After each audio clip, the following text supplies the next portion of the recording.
അപ്പോൾ hello guys, welcome back to our channel. This is Sanjay from the twins channel. So Vaazha 2, അപ്പോൾ വാഴ 2 trailer റിലീസായിട്ടുണ്ട്. നമ്മളെല്ലാവരും ഈ കളി വെയിറ്റിംഗ് ആയിരുന്നു. വാഴ 2 നമ്മുടെ ഹാഷറിൻ്റെ ടീമാണ്. സോ എനിവൈസ് നമുക്ക് പെട്ടെന്ന് ട്രെയിലർ കണ്ടിട്ട് ബാക്കി കാര്യങ്ങൾ പറയാം. Okay, let's watch the trailer. പെട്ടെന്ന് നോക്കാം. അയ്യോ, അടിപൊളി. ഇത് പ്രേമത്തിന് ശേഷമാണ് കുഴപ്പം തുടങ്ങിയത്. ഇത് മറ്റേ പുള്ളിയല്ലേ? അതരത്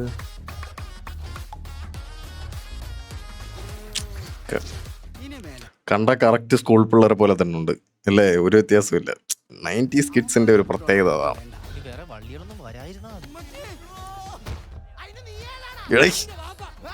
എല്ലാരും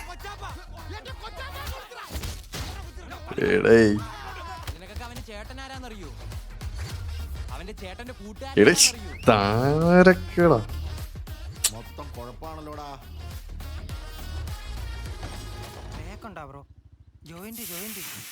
ഫുള്ള് ഇൻസ്റ്റഗ്രാം മൊത്തം ഉണ്ട്.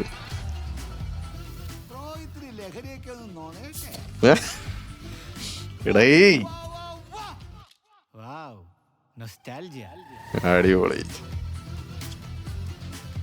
നടി ആരാന്ന് മനസ്സിലായില്ല.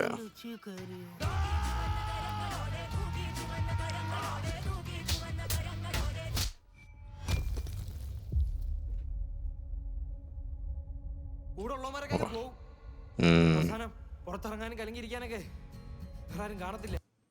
100% ഞാൻ ഇതിനോട് യോജിക്കുന്നു.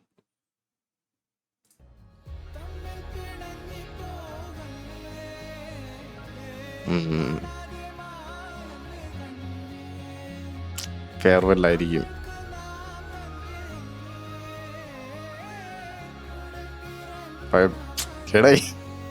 True, very true.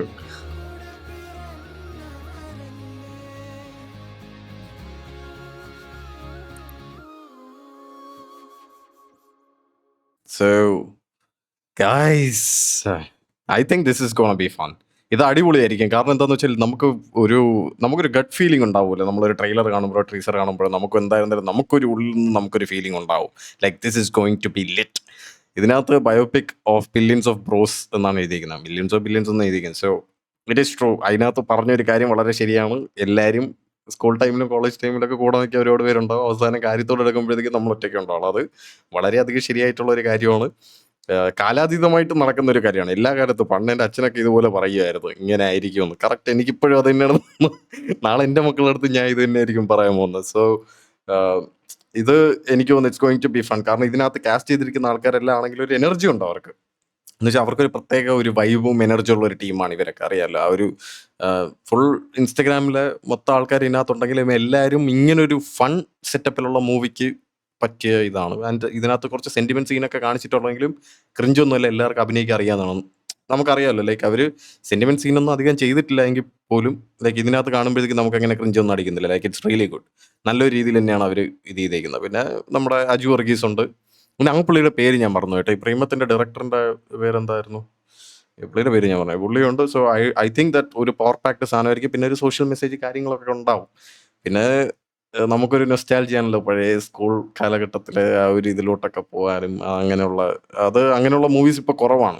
ഇപ്പം ഇറങ്ങുന്ന ജെൻസി ആ ഒരു വൈബല്ലേ ഇറങ്ങുന്നത്. നമ്മുടെ ആ ഒരു മില്ലേനിയൽസിൻ്റെ ആ ഒരു സ്കൂൾ കാലഘട്ടത്തിലെ ആ ഒരു ടൈമിലെ വൈബും കാര്യങ്ങളൊക്കെ നമുക്ക് കിട്ടാൻ ഭയങ്കര പാടാണ്. ആൻഡ് ഇതുപോലെ മൂവീസൊക്കെ ഇറങ്ങുമ്പോഴത്തേക്ക് നമുക്ക് അങ്ങോട്ട് പോകാം, നമ്മൾ പഴയ കാര്യങ്ങളൊക്കെ ഓർമ്മിക്കാം എന്നുള്ളൊരു ഇത് കൂടെ ഉണ്ട്. So anyways, I M super excited for this movie. നിങ്ങളുടെ ഇതെന്താണെന്നുള്ളത് കമൻസിൽ പറയും. Let's have A healthy conversation. എല്ലാവരും ഹെൽത്തി ഞാൻ ഇടയ്ക്ക് പറയുന്നതെന്ന് വെച്ച് കഴിഞ്ഞാൽ, നമ്മളുടെ കമൻറ്റ് സെക്ഷനിൽ ലൈക്ക് ചില വീഡിയോസിൻ്റെ ഒക്കെ കീഴിൽ പിള്ളേർ വന്ന് അലമ്പാക്കുന്നത് ഐ അണ്ടർസ്റ്റാൻഡ്. എല്ലാവരും ഫ്രസ്ട്രേഷനും കാര്യങ്ങളൊക്കെ മനസ്സിലാവും. പക്ഷെ നമ്മളെപ്പോഴും ഒരു ഡിസിപ്ലിൻ കീപ്പ് ചെയ്യുക എന്നുള്ളതാണ്. നമ്മുടെ ആ ഒരു സ്റ്റാൻഡേർഡ് വിട്ട് പോകാതിരിക്കുക. ആ ഒരു നോർമൽ ലെവലിൽ വിമർശിക്കാം, അതിനൊന്നും ഒരു പ്രശ്നമില്ല. പക്ഷെ അതെല്ലാം നമ്മൾ ആ ഒരു അന്തസ്സ് കീപ്പ് ചെയ്തായിരിക്കണം. അത് ഇല്ലാത്തവരടുത്ത് പറഞ്ഞിട്ട് കാര്യമില്ല, പിന്നെ ഉള്ളവരടുത്താണ് പറയുന്നത്. So anyways, I will see you guys next time. By.